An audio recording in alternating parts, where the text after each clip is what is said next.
সবাইকে good morning. এসেছে রেমাল, আমায় করে দিয়েছে বেসামাল।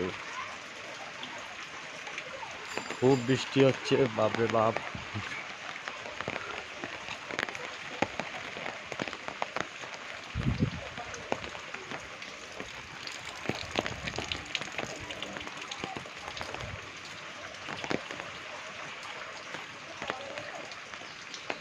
ঝড়ের দাপট এখনো কমেনি, আস্তে আস্তে এবার কমে যাবে মনে হচ্ছে।